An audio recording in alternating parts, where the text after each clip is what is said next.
Hello everyone, I'm Dr. Stock, and in this video we are talking about SVB and banking in general. What the heck did the Fed do about it? I got a good story for you for this one, so make sure you stick around for the video, and we'll also talk about market impacts from here moving forward. Real quick before we get started, take advantage of this opportunity by finding the link down in the description of this video. By signing up for this account using my link and depositing $100 or more, you get up to 17 free stocks. Here's the deal. You deposit $100 or more and get 7 free stocks. If you deposit $1,000 or more, you get 17 free stocks. Either one of those deals includes 2 AI draws, also the 5 or 15 other free stocks that accompany it. One more thing, do me a favor while you're looking down in the description, find that link for the Patreon. If you're going to hear more of my commentary, get access to my Patreon exclusives, you can find that through the link down in the description for the Patreon. With that said, let's get over to SVB.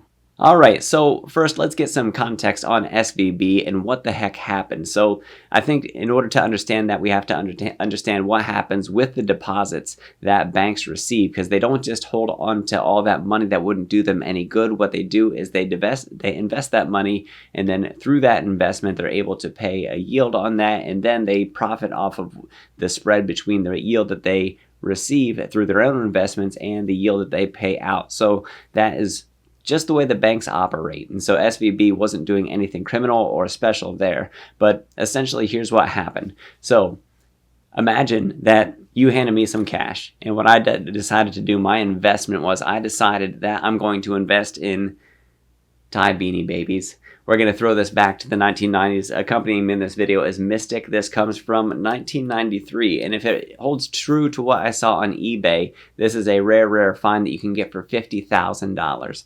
Although I don't believe that for a second. If it was, I wouldn't be holding on to it. But if you want to give me 50 grand for this, go ahead.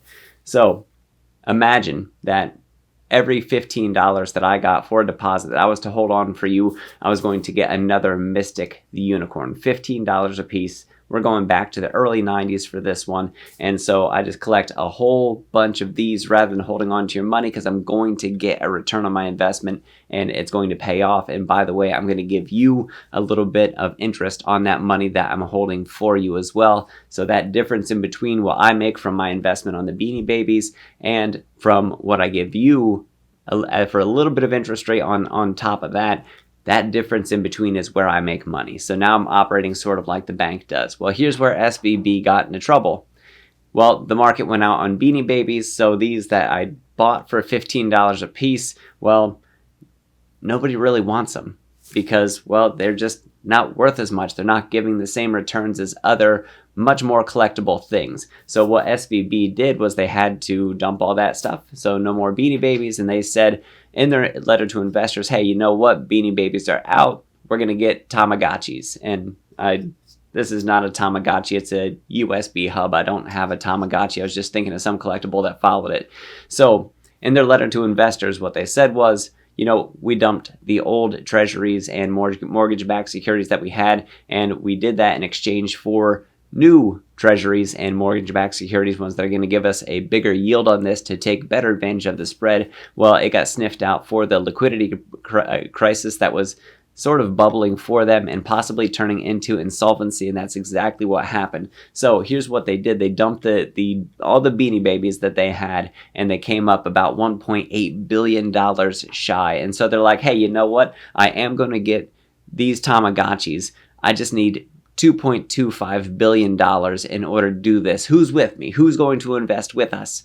And like I said, they got sniffed out. People were like, no. So there are all sorts of hedge funds that encouraged people that they immediately withdraw their funds. And I think on Thursday, March 9th, $42 billion of withdrawals took place. And, well, SVB just did not have the capital to cover it. So that bank run that took place is really what put them into that insolvent situation that they were in, by having to realize the losses that they had on the bonds that just weren't worth nearly as much as they used to be. So the news on that, let me move into some of the news on this one here. So this is just what happened going all the way back to Wednesday, is that the CEO, Greg Becker, put out a letter saying about selling pretty much everything they had and coming up $1.8 billion shy at a loss. There's the $2.25 billion. Here's the letter itself if you want to read it. I can put this link down in the description for you. It is available for anybody to read, and you can read just exactly what they had to say about it, about the strategic action that they were taking to strengthen their financial position. And like I said, that did not go over well. Here's the good news that we have. The good news that we have is that in order to contain any sort of contagion, any sort of further collapse in the banking, the U.S. regulators are going to essentially bail out the bank, that they're going to pay out any customers so that they don't lose their funds and lose, in a bigger sense, lose faith in the United States banking system. So that can be very good. They set up a $25 billion fund so that way all the customers can get their money, and other banks who might need to take advantage of loans, the federal government, as I understand it, is going to pay them out directly for the bonds at face value, whatever it happens to be, so that they don't have to sell them at a loss. So this should help out a lot of the smaller banks that are out there. So here in this article from CNN, we get a little bit of flavor on the issue. To prevent a repeat at another bank, the Fed said it will offer banks loans for up to a year in exchange for U.S. Treasury bonds and mortgage-backed securities that have tumbled in value. The Fed will honor the debt's original value for the banks that take the loan. It is also noteworthy here that the FDIC reported that America's banks are sitting on $620 billion of unrealized losses. Those unrealized losses, if those debts, those bonds that they have are held to maturity, there's really no risk or no loss to the institution. So that's something to pay attention to there. So even though those unrealized losses are there, it's sort of like in your own investment portfolios that an unrealized loss isn't an actual loss until you realize it by selling. And that's exactly what SVB did.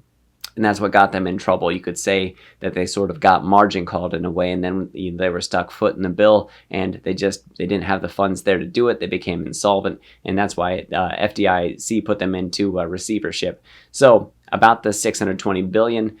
As for the bigger banks are sitting on trillions of dollars worth of assets. So $620 billion is a large amount. When we talk about smaller banks that are out there, and it is a whole ton of money, but across all the big banks that are out there that do this same practice of purchasing U.S. Treasuries and mortgage-backed securities, it should be something that isn't all too rattling. Plus, the bigger banks are further stress tested than the smaller, more regional banks are, so that's something to pay attention to as well. So let me summarize. The U.S. regulators stepping in to gird up the banking system to contain the fallout from SVB. That is a good thing, and I think that's going to add upward pressure to the markets, that we don't see that same, at least, rapid downward decline that we had the last few days in the markets. Also, upward pressure, I'm optimistic about inflation reports that we have through CPI, PPI. I'm also optimistic about retail sales, that is going to come in much weaker than the 3% that we saw for January. And then we have consumer sentiment that takes place on Friday. I wouldn't be surprised if we got a little bit of weakness from consumer sentiment. We're going to have to watch and see as that comes out on Friday to close off the week. I think that this could be a good week for us, where we have a little bit more levity in the markets and enough upward pressure that it possibly goes green for us at least one last time before we have the Fed meeting taking place the next week and we get our next summary of economic projections. We're just going to have to watch and see as that plays out, and as we get those reports, then we can update our perspective.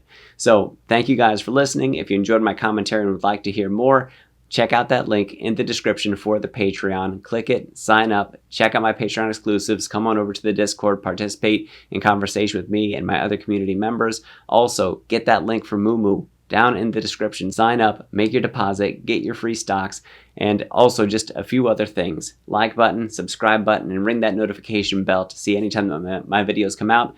I am Dr. Stock, Doctor of Education. We'll see you in the next video.